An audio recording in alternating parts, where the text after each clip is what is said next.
In the next couple of minutes, we're going to go down into the tunnel shaft 20 meters below, where the hostages were murdered. The tunnel shaft was in a children's room, in a house. Those are the walls of this children's room, with Snow White and Mickey Mouse on the wall, and a tunnel shaft where hostages were murdered downstairs, 20 meters below the ground. Hamas used those letters in the tunnel, and there was a hiding floor. All he needed to do is to break the floor and then go out through the children's room, inside to the street, and go back into the tunnel. This is how Hamas built this tunnel.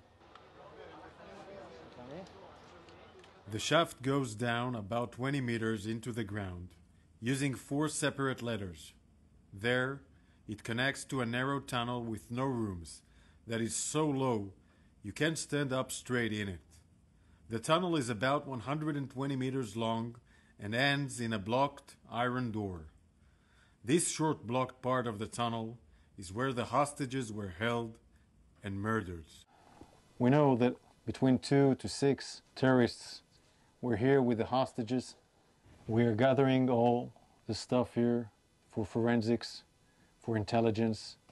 We can see magazines, an AK-47 magazine, chargers, all used by the terrorists, Quran books, a hairbrush. We need to check who used it. But there were women here in the tunnel. This is their blood. This is the blood of Hersh, Eden, Carmel, Uri, Almog and Alex. They were heroes, and they were here in this tunnel for weeks or days, we will find out.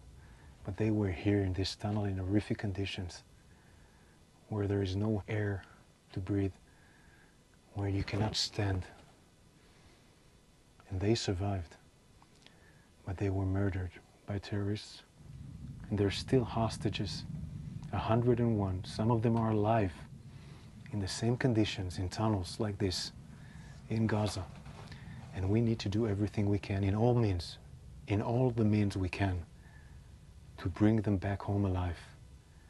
Why murder innocent people, women, young men?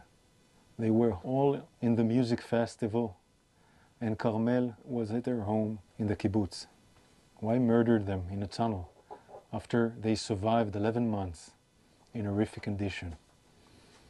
We pray and think in our hearts and minds, and we will keep on doing everything we can, everything to bring back home all the hostages.